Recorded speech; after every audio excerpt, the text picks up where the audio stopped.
విద్యార్థులందరికీ ఇంకోసారి సుస్వాగతం. ఈరోజు సైన్స్ అండ్ టెక్నాలజీకి సంబంధించిన విషయాల గురించి మాట్లాడుకుందాం. అట్లాంటిక్ మెరిడియోనల్ ఓవర్ టర్నింగ్ సర్క్యులేషన్, ఏఎంఓసి అంటారు. ఈ మధ్య ఏఎంఓసి ఎందుకు వార్తల్లోకి వచ్చింది? ఆంథ్రోపోజెనిక్ ఏరోసోల్స్ వాతావరణంలో పెరగటం మూలంగా, అలాగే గ్రీన్ హౌస్ గ్యాసెస్ పెరగటం మూలంగా ఈ సర్క్యులేషన్ అఫెక్ట్ అయ్యేటువంటి అవకాశం ఉంది అని చెప్పి వార్త వచ్చింది. అసలు ఏఎంఓసి అంటే ఏమిటి అని అర్థం కావాలి అంటే మీకు గ్లోబల్ కన్వేయర్ బెల్ట్ గురించి తెలియాలి. అందుకే గ్లోబల్ కన్వేయర్ బెల్ట్, ఏఎంఓసి, అలాగే ఇంపాక్ట్ ఆఫ్ ఏరోసోల్స్ ఆన్ ఏఎంఓసి, ఇవన్నీ డీటెయిల్గా ఎక్స్ప్లెయిన్ చేస్తాను. పిఎస్ఎల్వి C53 లాగే పిఎస్ఎల్వి C58కి ఒక ప్రత్యేకత ఉంది. అలాగే ఎక్స్పోసాట్ మిషన్ యొక్క ముఖ్యమైన ఉద్దేశం ఏమిటి? స్పేస్ డెబ్రిస్ గురించి తరచుగా ఎందుకు మాట్లాడుకుంటూ ఉంటాం? స్పేస్ డెబ్రిస్ వల్ల ఉన్నటువంటి రిస్క్స్ ఏమిటి? అలాగే స్పేస్ డెబ్రిస్ని తగ్గించడానికి ఇంటర్నేషనల్ గైడ్ లైన్స్ ఏమిటి? అలాగే మన దేశానికి సంబంధించి ఈ మధ్య ఇస్రో చేసినటువంటి డిక్లరేషన్ ఏమిటి స్పేస్ డెబ్రిస్కి సంబంధించి?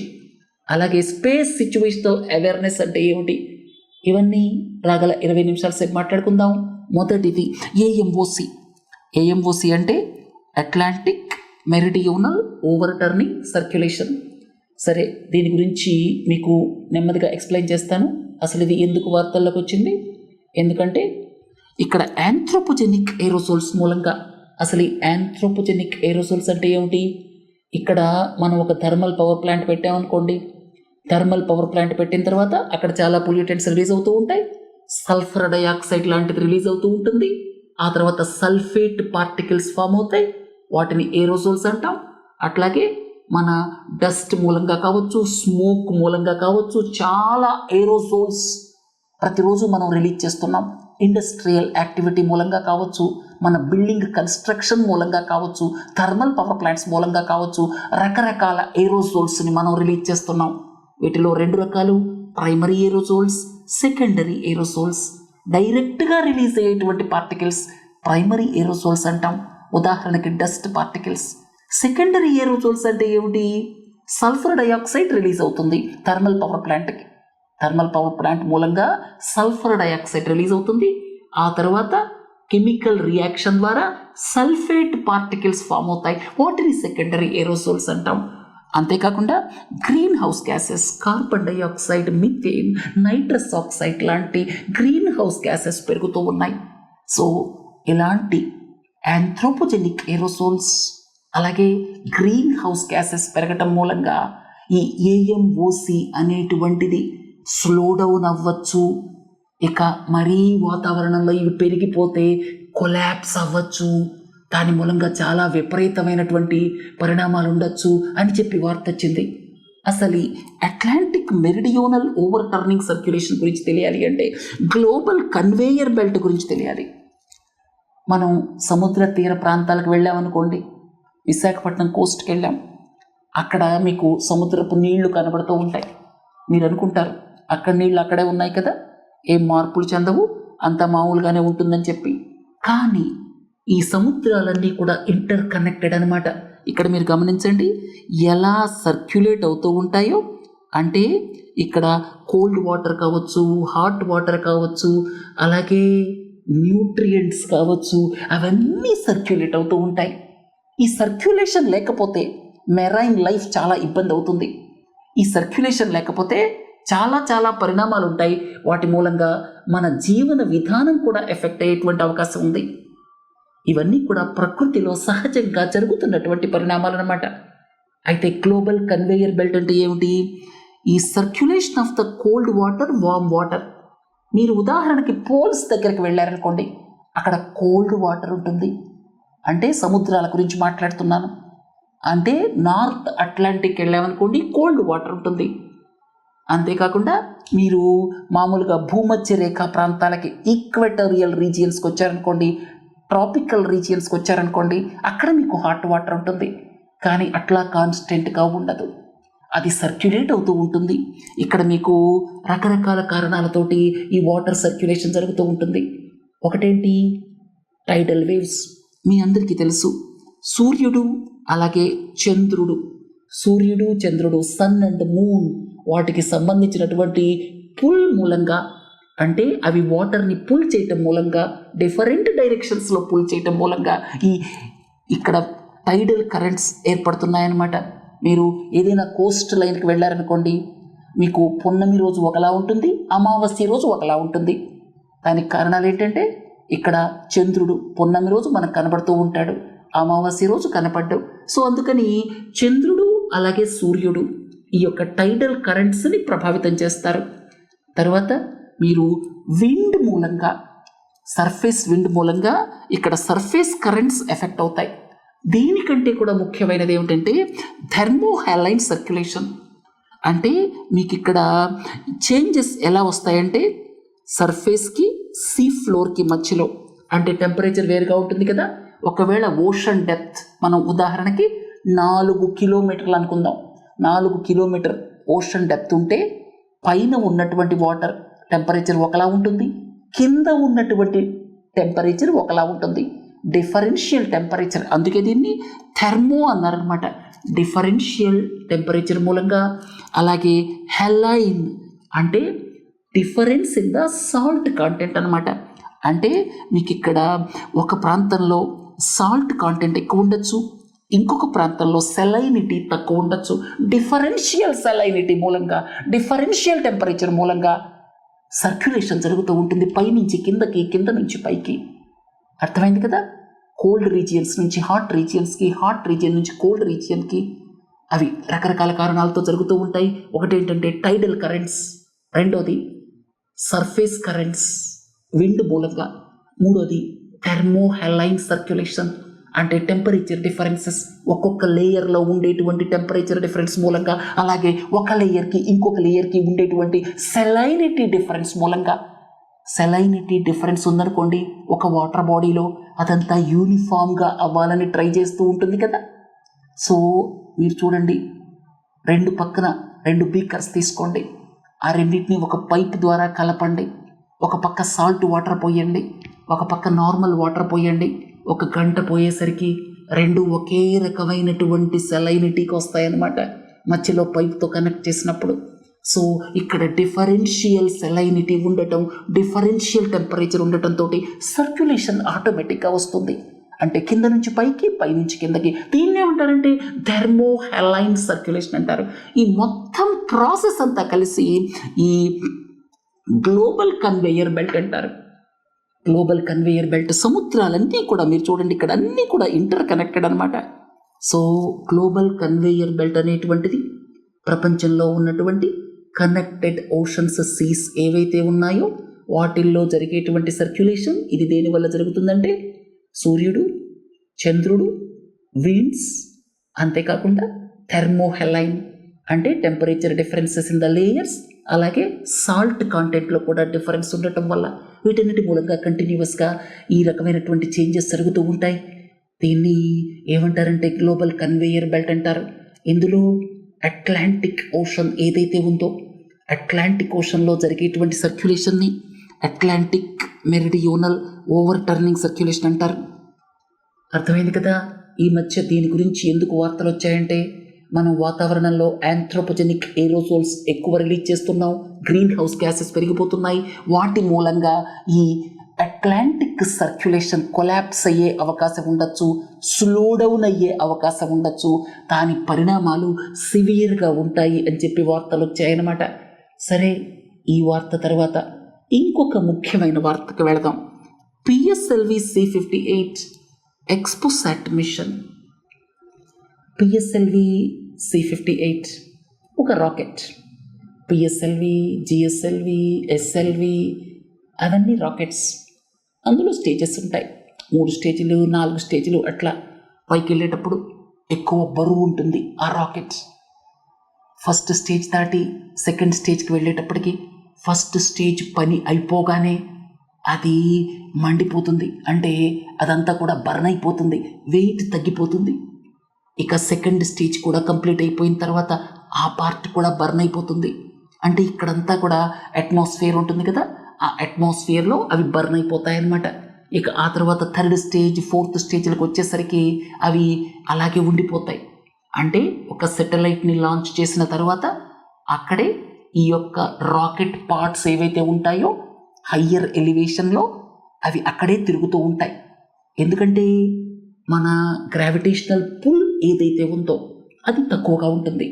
రెండోది ఏమిటి, అక్కడ అట్మాస్ఫిరిక్ ఫ్రిక్షన్ తక్కువగా ఉంటుంది, అసలు ఉండకపోవచ్చు.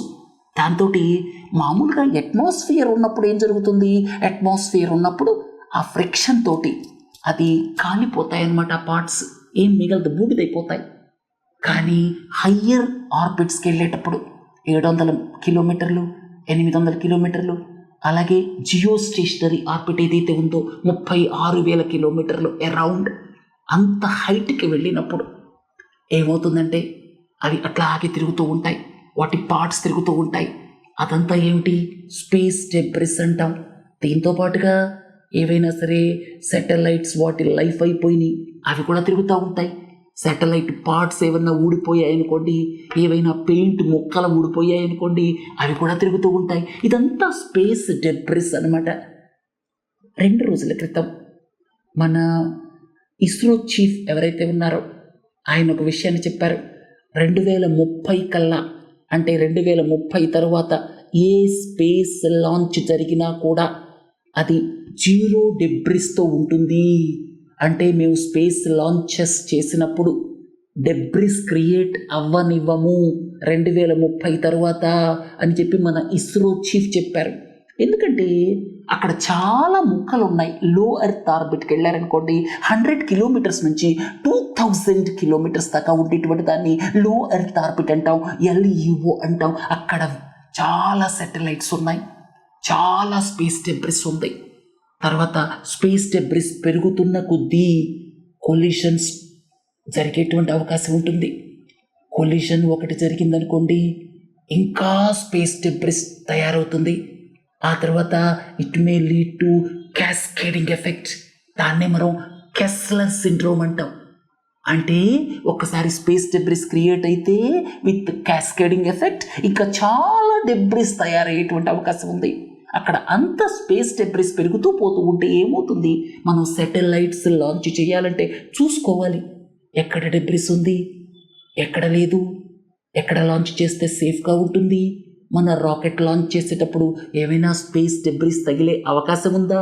దీనంతా ఏమంటారంటే స్పేస్ సిచ్యువేషనల్ అవేర్నెస్ అంటారు. మన ఇస్రోకి కూడా స్పేస్ సిచ్యువేషనల్ అవేర్నెస్ సెంటర్ ఉంది. సరే, అసలు విషయానికి వద్దాం.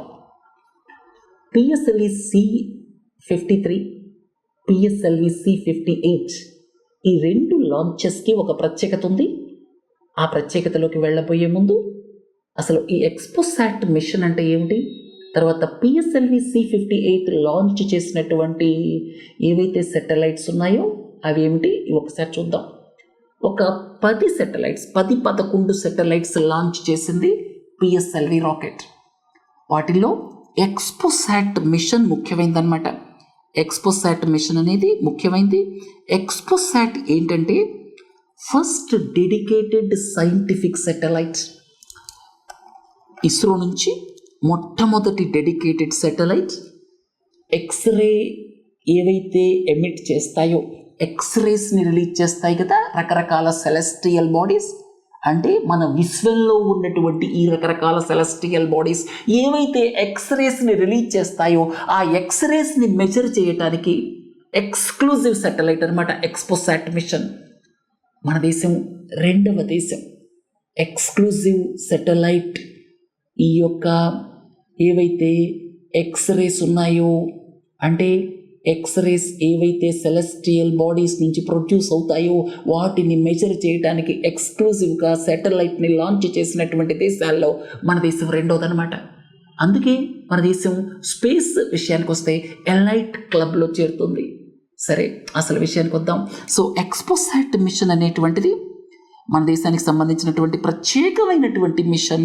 ఎందుకంటే ఈ సెలెస్టియల్ బాడీస్ నుంచి వచ్చేటువంటి ఎక్స్రే ఎమిషన్స్ని మెజర్ చేయడానికి ఎక్స్క్లూజివ్లీ లాంచ్ చేయబడినటువంటి శాటిలైట్. అలాగే ఈ PSLV C-58 ద్వారా ఇంకొక 10 శాటిలైట్స్ కూడా లాంచ్ చేశారు. సరే, పని అయిపోయింది. సెటిలైట్స్ లాంచ్ చేయటం అంటే మామూలే కదా. ఇవన్నీ కూడా లో ఎర్త్ ఆర్బిట్లో లాంచ్ చేయబడ్డాయి. మీ అందరికీ తెలుసు లో ఎర్త్ ఆర్బిట్ అంటే ఏమిటి. 100 కిలోమీటర్స్ నుంచి 2000 కిలోమీటర్స్ దాకా ఉన్నటువంటి హైట్ని LEO అంటాం, లో ఎర్త్ ఆర్బిట్ అంటాం. దాదాపు 100 కిలోమీటర్స్ హైట్లో కర్మన్ లైన్ అని ఉంటుంది. ఆ పైనంతా కూడా అవుటర్ స్పేస్ అంటాం. అర్థమైంది కదా. కింద ఉన్నదాన్ని అట్మాస్ఫియర్ అంటాం. సో కర్మన్ లైన్ ఏదైతే ఉందో ఆ బయట ఉన్నదంతా అవుటర్ స్పేస్ అనమాట. సో 100 కిలోమీటర్ల నుంచి పైన 2000 కిలోమీటర్ల దాకా ఉండేటువంటి దాన్ని లో ఎర్త్ ఆర్బిట్ అంటాం. లో ఎర్త్ ఆర్బిట్లో వేల కొద్ది సెటిలైట్స్ అవుతున్నాయి. ఎందుకంటే సెటిలైట్స్ ద్వారా ఇంటర్నెట్ కనెక్టివిటీ ఇవ్వాలి అని చెప్పి వందలాది సెటిలైట్స్ లాంచ్ చేస్తున్నాయి చాలా కంపెనీస్. వన్వెబ్ కావచ్చు, స్పేస్ ఎక్స్ కావచ్చు, వాళ్ళు లో ఎర్త్ ఆర్బిట్లో చాలా సెటిలైట్స్ లాంచ్ చేస్తున్నారు. ఇలా సెటిలైట్స్ లాంచ్ చేసేటప్పుడు స్పేస్ డెబ్రిస్ క్రియేట్ అయితే చాలా కష్టం కదా. అందుకే స్పేస్ డెబ్రిస్ లేకుండా మనం సెటిలైట్స్ని లాంచ్ చేయగలిగితే అది మొత్తం అన్ని దేశాలకి ఉపయోగపడుతుంది అన్నటువంటి ఉద్దేశంతో మన ఇస్రో చీఫ్ 2 రోజుల క్రితం ఒక డిక్లరేషన్ తీసుకున్నారు. 2030 తర్వాత లాంచ్ చేసే సెటిలైట్స్ ఏవి కూడా స్పేస్ డెబ్రిస్ని క్రియేట్ చెయ్యవు అని చెప్పి డిక్లరేషన్ తీసుకున్నారు. ఇక్కడ PSLV C53 కావచ్చు, PSLV C58 కావచ్చు. వీటికి ఉన్నటువంటి ప్రత్యేకత ఏంటంటే మనం PSLV C58 గురించి చూస్తే 4th స్టేజ్ ఏదైతే ఉందో మీకు ఇంతకుముందే చెప్పాను. సెటిలైట్ని లాంచ్ చేసేటప్పుడు ఫస్ట్ స్టేజ్ చాలా బరువు ఉంటుంది. సెకండ్ స్టేజ్కి వచ్చేసరికి బరువు తగ్గుతుంది. తరువాత స్టేజెస్లో బరువు ఇంకా తగ్గుతుంది. 4th స్టేజ్కి వెళ్ళిన తర్వాత సెటిలైట్స్ అన్ని లాంచ్ చేయటం అయిపోతుంది.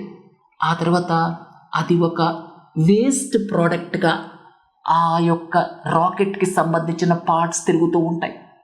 కొన్నేమో కిందకి పుల్ చేయబడి ఈ యొక్క అట్మాస్ఫియర్తో ఉన్న ఫ్రిక్షన్ తోటి బర్న్ అయిపోతాయి. కొన్నేమో అట్లాగే తిరుగుతూ ఉంటాయి. హైట్ పెరిగే కొద్దీ అక్కడే తిరుగుతూ ఉంటాయి. హైట్ తక్కువ అనుకోండి, ఇక్కడ గ్రావిటేషనల్ పుల్ ఉంటుంది, కిందకు వస్తే అట్మాస్ఫియర్ ఉంటుంది. అట్మాస్ఫియర్లోకి వచ్చేసరికి ఫ్రిక్షన్ డెవలప్ అవుతుంది. అప్పుడు అవి కాలిపోతాయి. 5 లేయర్స్ అనుకోండి, 800, 700, 600 అట్లా లో ఎర్త్ ఆర్బిట్లో అంత హైట్లో ఉన్నప్పుడు అవి అట్లాగే తిరుగుతూ ఉంటాయి. కిందకు వస్తే గ్రావిటేషనల్ పుల్తో అట్రాక్ట్ అవ్వబడి కాలిపోతాయి. అప్పుడు స్పేస్ డెబ్రిస్ ఉండదు కదా. సరే, ఇక్కడ ఏం జరిగిందంటే PSLV C58ని last stage 4th stage satellites అన్నీ లాంచ్ అయిపోయాయి. ఇక 4th స్టేజ్ ఆఫ్ ద రాకెటే మిగిలిందనమాట. దాన్ని ఏం చేశారంటే ఆర్బిటల్ మాడ్యూల్గా కన్వర్ట్ చేశారు. అంటే అక్కడి నుంచి తిరుగుతూ ఉంది, దానికి సోలార్ ప్యానెల్స్ కూడా పెట్టారు. అంటే ఒక వేస్ట్ ప్రోడక్ట్గా తిరగటం కంటే ఆర్బిటల్ మాడ్యూల్గా తిరగటం వల్ల అది చిన్న చిన్న సైంటిఫిక్ మెజర్మెంట్స్ చేయటం కావచ్చు, చిన్న చిన్న ఎక్స్పెరిమెంట్స్ చేయటం కావచ్చు, అలాంటివన్నీ చేయగలుగుతుందన్నమాట. ఏం చేశారు, కొన్ని నెలలు అలా ఆర్బిటల్ మాడ్యూల్గా కన్వర్ట్ చేసిన తర్వాత దాన్ని కొంత కిందకి తీసుకొచ్చారు. ఇక్కడ చూడండి, POEM అంటే PSLV ఆర్బిటల్ ఎక్స్పెరిమెంటల్ మాడ్యూల్. అంటే PSLV లాస్ట్ స్టేజ్ ఏదైతే ఉందో 4th స్టేజ్, దాన్ని అట్లా వేస్ట్ ప్రోడక్ట్ లాగా వదిలేయకుండా దాన్ని ఒక ఆర్బిటల్ మాడ్యూల్ లాగా కన్వర్ట్ చేశారు. అది దానికి కావలసినటువంటి పవర్ సోర్స్ కావచ్చు, లిథియం అయాన్ బ్యాటరీస్ కావచ్చు, అవన్నీ దానికి ఇచ్చారు. అది కొన్ని నెలల పాటు అలా తిరిగిన తర్వాత ఏం చేశారు, దాన్ని 650 కిలోమీటర్ల నుంచి 350 కిలోమీటర్ల హైట్కి కిందకి తీసుకొచ్చారు. ఇంతకుముందే చెప్పాను కదా, దాన్ని కిందకి తీసుకురావటం వల్ల ఏం జరుగుతుంది, అప్పుడు అది గ్రావిటేషనల్ పుల్ ద్వారా పుల్ చేయబడటం, అట్మాస్ఫిరిక్ ఫ్రిక్షన్ ఏదైతే ఉందో దాంతో, అంటే అట్మాస్ఫియర్తో ఇంటరాక్ట్ అయ్యేటప్పుడు ఫ్రిక్షన్ మూలంగా బర్న్ అయిపోవటం జరిగేటువంటి అవకాశం ఉంది. స్పేస్ డెబ్రిస్ లేకుండా పోతుందన్నమాట. అంటే ఇక్కడ POEM ఏంటంటే PSLV orbital experimental module. Satellites అన్నీ లాంచ్ చేసిన తరువాత దీన్ని ఒక ఆర్బిటల్ మాడ్యూల్గా కన్వర్ట్ చేశారు. తిరుగుతూ ఉంది. దానికి కావలసిన పవర్ ఇచ్చారు. లిథియం అయాన్ బ్యాటరీ అన్నీ ఉన్నాయి. 2-3 నెలలు పోయిన తర్వాత దాన్ని 350 కిలోమీటర్లకు తీసుకొచ్చారు. అంటే భూమికి దగ్గరగా తీసుకొచ్చారు గ్రావిటేషనల్ పుల్ ద్వారా. అలాగే అట్మాస్ఫిరిక్ లేయర్స్ ఉంటాయి కదా, కిందకు వచ్చేసరికి వాటితో ఇంటరాక్ట్ అయ్యేటప్పుడు అది ఫ్రిక్షన్ మూలంగా బర్న్ అయిపోయే అవకాశం ఉంటుంది. Space debris 0 అయిపోతుందన్నమాట. అందుకే దీనికి ఉన్నటువంటి ప్రత్యేకత పిఎస్ఎల్వి C58 వార్తల్లోకి వచ్చింది. POEM, PSLV, orbital experimental module, POEM, POEM అది చిన్న చిన్న పనులు చేసింది తిరుగుతా. ఆ తర్వాత దాన్ని డీఆర్బిట్ చేసి కిందకు తీసుకొచ్చారు. తర్వాత అది బర్న్ అయిపోయి వెళ్ళిపోతుంది. సో అందుకని ఇక్కడ స్పేస్ డెబ్రిస్ ఏమీ లేదు. ఒక వేస్ట్ ప్రోడక్ట్ లాగా పిఎస్ఎల్వి 4th స్టేజ్ తిరగకుండా దాన్ని ఉపయోగపడే విధంగా మనం మార్చుకున్నాం. కిందకి తీసుకొచ్చేసి దాన్ని ఇక్కడ వాతావరణంతో ఉన్నటువంటి ఫ్రిక్షన్తో వ్యానిష్ అయ్యే విధంగా కూడా చేయగలుగుతున్నాం. సో అందుకని 0 స్పేస్ డెబ్రిస్ క్రియేట్ అయ్యింది పిఎస్ఎల్వి C58 ద్వారా. అందుకే దానికంత ప్రత్యేకత అనమాట. ఒకటేమో 0 స్పేస్ డెబ్రిస్, రెండోదేమో కొంతకాలం పాటు చిన్న పనులు చేయటానికి ఆర్బిటల్ మాడ్యూల్ లాగా కూడా పనిచేసిందనమాట. తర్వాత ఆపరేషనల్ శాటిలైట్స్, స్పేస్ డెబ్రిస్. ఇక్కడ వీటి గురించి కొన్ని పాయింట్స్ తెలుసుకుందాం. 7,000 ఉన్నాయి ఆపరేషనల్ శాటిలైట్స్. ప్రస్తుతం ఆపరేషనల్ శాటిలైట్స్ ప్రపంచం మొత్తం అన్ని దేశాలు లాంచ్ చేసినవి 7,000 ఉన్నాయి. ఇక డిఫంక్ట్, పని అయిపోయి తిరుగుతూ ఉన్న శాటిలైట్స్ చాలా ఉంటాయి. అలాగే ఏదైనా చిన్న కొలిజన్స్ మూలంగా కానీ anti satellite test, ASAT test అంటాం, అలాంటి టెస్ట్స్ ద్వారా జనరేట్ అయినటువంటి డెబ్రిస్ కావచ్చు, అది చాలా ఉంటుంది.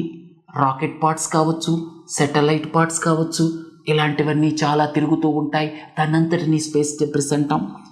US స్పేస్ కమాండ్ ఏదైతే ఉందో అది ఈ స్పేస్ డెబ్రిస్ని మానిటర్ చేస్తుంది. లో ఎర్త్ ఆర్బిట్లో 10 సెంటీమీటర్లు దాటి ఉన్నటువంటి పార్ట్స్ ఎన్ని ఉన్నాయి అనేటువంటి వాటిని అది ట్రాక్ చేస్తూ ఉంటుంది. తర్వాత మీరు ఒక విషయాన్ని గమనించండి. స్పేస్ ఎక్స్ 12,000 శాటిలైట్స్ లాంచ్ చేయడానికి పర్మిషన్ తెచ్చుకుంది.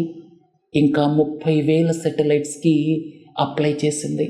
అలాగే OneWeb ఇంకా చాలా కంపెనీలు ఇంటర్నెట్ ఇవ్వటం కోసం వీటిని లాంచ్ చేయడానికి రెడీ అవుతున్నాయి. కొన్ని ఆల్రెడీ చేస్తూ ఉన్నాయి. రాబోయే కాలంలో లో ఎర్త్ ఆర్బిట్లో 1000 కొద్ది శాటిలైట్స్ లాంచ్ అవ్వబోతున్నాయి. మనం శాటిలైట్ లాంచ్ చేసేటప్పుడు స్పేస్ డెబ్రిస్ని క్రియేట్ చేసుకుంటూ వెళ్ళామనుకోండి, అక్కడ అసలు మనం ఫ్యూచర్లో లాంచ్ చేయడానికి చాలా జాగ్రత్తగా లాంచ్ చేయాల్సి ఉంటుంది. ఎందుకంటే ఆ లో ఎర్త్ ఆర్బిట్లో చాలా ఎక్కువైపోతుంది స్పేస్ డెబ్రిస్. అందుకే రాబోయే కాలంలో స్పేస్ డెబ్రిస్ లేకుండా శాటిలైట్స్ ఎలా లాంచ్ చేయాలి అనేటువంటి దాని మీద చాలా డిస్కషన్ జరగచ్చు. తర్వాత నంబర్ ఆఫ్ స్పేస్ ఆబ్జెక్ట్స్ 10 సెంటీమీటర్ల సైజు దాటినటువంటివి 2030 కల్లా దాదాపు 60,000 ఉండొచ్చు అనమాట. తర్వాత వీటి వల్ల రిస్క్స్ ఏమిటి? దీనివల్ల స్పేస్ డెబ్రిస్ వల్ల రిస్క్ ఏంటంటే చాలా రీజియన్స్ మనకి ఉపయోగపడకుండా పోతాయి. ఇక్కడ చాలా డెబ్రిస్ ఉందనుకోండి, మన ఇక్కడ తిరుగుతూ చాలా డెబ్రిస్ ఉందనుకోండి లో ఎర్త్ ఆర్బిట్లో, అప్పుడు ఏమవుతుంది, కొన్ని రీజియన్స్లో మనం శాటిలైట్స్ని లాంచ్ చేయలేము. లాంచ్ చేయాలంటే చాలా కష్టపడాల్సి వస్తుంది.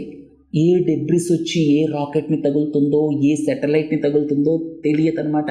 ఓవర్ క్రౌడింగ్ అయిపోతుంది అక్కడ ఈ స్పేస్ డెబ్రిస్. రెండోది, ఇంతకు ముందే మీకు చెప్పాను, ఏదైనా ఒక స్పేస్ డెబ్రిస్ ద్వారా కొలిషన్ జరిగితే దాని మూలంగా క్యాస్కేడింగ్ ఎఫెక్ట్ ద్వారా అది 1000 కొద్ది ముక్కలైపోతాయి. ఆ ముక్కలు వెళ్ళి వేరే వాటికి తగులుతాయి. ఆ తర్వాత ఎలా డ్యామేజ్ అవుతాయో తెలియదు. దాన్ని కెస్లర్ సిండ్రోమ్ అంటారు. స్పేస్ డెబ్రిస్ని తగ్గించకపోతే రాబోయే కాలంలో శాటిలైట్స్ని లాంచ్ చేసేటప్పుడు చాలా ఇబ్బందులు రావచ్చు. తర్వాత ఇంటర్నేషనల్ గైడ్లైన్స్ ఏమిటి? ఈ యొక్క స్పేస్ డెబ్రిస్కి సంబంధించి ఇంటర్నేషనల్ గైడ్లైన్స్ లేకపోతే ఇంటర్నేషనల్ కన్వెన్షన్స్ కానీ, అలాగే ఈ ఒప్పందాలు కానీ అలాంటివేమీ లేవనే చెప్పాలి. తర్వాత కాకపోతే ఈ స్పేస్ ఎక్స్ప్లోరింగ్ నేషన్స్ ఏవైతే ఉన్నాయో అవన్నీ కూడా స్పేస్ డెబ్రిస్ మిటిగేషన్ గైడ్లైన్స్ ఇవి 2002వ సంవత్సరంలో యునైటెడ్ నేషన్స్ ఎండోర్స్ చేసిందనమాట. వీటిని ఫామ్ చేసింది interagency space debris coordination committee. Interagency space debris coordination committee ఏదైతే ఉందో అది ఫామ్ చేసినటువంటి గైడ్లైన్స్ని అన్ని దేశాలు ఫాలో అవుతాము అని చెప్పడం జరిగింది. అంతకు మించి ఏ రకమైన ట్రీటీ కానీ ఏ రకమైన కన్వెన్షన్ కానీ లేదు. తర్వాత ఇవన్నీ కూడా ఈ యొక్క స్పేస్ డెబ్రిస్ని తగ్గించడానికి అవసరమైనటువంటి గైడ్లైన్స్ ఇస్తూ ఉంటాయన్నమాట. అంటే ఈ యొక్క కోఆర్డినేషన్ కమిటీ ఏదైతే ఉందో అది ఇచ్చినటువంటి గైడ్లైన్స్లో వీటికి సంబంధించినటువంటి విషయాలు అన్నీ ఉన్నాయన్నమాట. సో స్పేస్ డెబ్రిస్ని తగ్గించడం కోసం ఇప్పుడు అన్ని దేశాలు కృషి చేయాల్సిన అవసరం ఉంది. తర్వాత స్పేస్ డెబ్రిస్ని ముఖ్యంగా మానిటర్ చేసేది యునైటెడ్ స్టేట్స్ ఆఫ్ అమెరికాకి సంబంధించిన నాసా అన్నమాట. వాళ్ళ దగ్గర మొత్తం అంతా హిస్టరీ ఉంటుంది. అంటే ఎక్కడెక్కడ ఏ రకమైన స్పేస్ డెబ్రిస్ ఉంది అనేటువంటి దాన్ని యుఎస్ స్పేస్ కమాండ్ ట్రాక్ చేస్తుంది. యుఎస్ స్పేస్ కమాండ్ ట్రాక్ చేస్తుంది. ఆ తర్వాత ఇన్ఫర్మేషన్ నాసా దగ్గర ఉంటుందన్నమాట. తర్వాత ప్రపంచంలో ఏ దేశాలైనా సరే స్పేస్ డెబ్రిస్కి సంబంధించినటువంటి సమగ్ర సమాచారం కావాలంటే జనరల్గా యునైటెడ్ స్టేట్స్ ఆఫ్ అమెరికా సహకారం తీసుకుంటారు. ఎందుకంటే అక్కడ యుఎస్ స్పేస్ కమాండ్ రెగ్యులర్గా మానిటర్ చేస్తుంది. ఇక మన ఇస్రో ఈ పిఓఈఎం మిషన్ అంటే ఇప్పుడు ఏదైతే మనం మాట్లాడుకున్నామో అలాంటిది ఒక ప్రయత్నం. అలాగే ఇలాంటి ప్రయత్నాలు రాబోయే కాలంలో ఎక్కువయ్యే అవకాశం ఉంది. ఎందుకంటే 2030 తర్వాత ప్రతి లాంచ్ కూడా డెబ్రిస్ ఉండదు అని చెప్పి ఒక డిక్లరేషన్ని ఈ మధ్య అన్వీల్ చేయడం జరిగింది. ఇంకోటి ఏంటంటే ఇస్రోకి space situational awareness control centre ఉంది. అంటే దీని ద్వారా ఏం చేస్తారు, ఈ స్పేస్ డెబ్రిస్ ద్వారా మన అసెట్స్ మీరు ఇస్రో విషయానికి వస్తే దాదాపు 50-60 సెటిలైట్స్ ఏవైతే ఉన్నాయో అవి ఆపరేషనల్గా ఉన్నాయన్నమాట. ఆపరేషనల్గా ఉన్నటువంటి ఈ 50-60 సెటిలైట్స్ని ప్రొటెక్ట్ చేసుకోవడం కోసం స్పేస్ సిచ్యువేషనల్ అవేర్నెస్ కంట్రోల్ సెంటర్ని ఏర్పాటు చేసింది. అది ఒక ముఖ్యమైన విషయం. తర్వాత పిఓఈఎం లాంటి మిషన్స్ రాబోయే కాలంలో పెరిగే అవకాశం ఉంది. తర్వాత స్టార్టప్ కూడా ఒకటి ఈ యొక్క స్పేస్ సిచ్యువేషనల్ అవేర్నెస్కి సంబంధించి ఎస్టాబ్లిష్ చేయడం జరిగింది. సో ఇదంతా కూడా ప్రస్తుతం ఉన్నటువంటి పరిస్థితి. ఈరోజు సైన్స్ అండ్ టెక్నాలజీ దాదాపుగా స్పేస్ గురించే మాట్లాడుకున్నాం. అలాగే గ్లోబల్ కన్వేయర్ బెల్ట్. రేపు ఇకాలజీ అండ్ ఎన్విరాన్మెంట్ మాడ్యూల్లో రెయిన్ఫాల్ ప్రిడిక్షన్స్ గురించి ఎక్స్ప్లెయిన్ చేస్తాను. ఈ మధ్య ఒక ముఖ్యమైన వార్త వచ్చింది. రెయిన్ఫాల్ ప్రిడిక్షన్స్ ఈ రాబోయేటువంటి మాన్సూన్ సీజన్లో జూన్ 1వ తేదీ నుంచి సెప్టెంబర్ 30వ తేదీ దాకా మనకి రెయిన్ఫాల్ అబౌవ్ నార్మల్ ఉండే అవకాశం ఉంది. అంటే 106% ఆఫ్ లాంగ్ పీరియడ్ యావరేజ్ అని చెప్పడం జరిగింది. ఈ సందర్భంగా మీకు రేపటి లెక్చర్లో చాలా టెక్నికల్ టర్మ్స్ ఎక్స్ప్లెయిన్ చేయబోతున్నాను. అవి positive Indian Ocean dipole, El Nino, La Nina, అలాగే లాంగ్ పీరియడ్ యావరేజ్. వీటిని బేస్ చేసుకొని రెయిన్ఫాల్ ప్రిడిక్షన్స్ చేస్తారు ఇండియన్ మెట్రలాజికల్ డిపార్ట్మెంట్ వాళ్ళు. ఇట్లాంటివన్నీ రేపటి లెక్చర్లో మీకు ఎక్స్ప్లెయిన్ చేయబోతున్నాను. తప్పకుండా చూడండి. ఎకాలజీ అండ్ ఎన్విరాన్మెంట్ లెక్చర్ మంగళవారం నాడు. యాక్చువల్గా ఆ ఇష్యూస్ కూడా ఈవేల్టి సైన్స్ అండ్ టెక్నాలజీలోనే చెప్పాల్సింది, కానీ సమయం లేకపోవటం వల్ల ఆ 2-3 ముఖ్యమైన విషయాలని ఎకాలజీ అండ్ ఎన్విరాన్మెంట్లో నేను ఎక్స్ప్లెయిన్ చేయబోతున్నాను. సరే, ఈరోజు లెక్చర్ ఇంతటితో ముగిద్దాం. మళ్ళీ రేపు ఎకాలజీ అండ్ ఎన్విరాన్మెంట్తో కలుద్దాం. నమస్తే.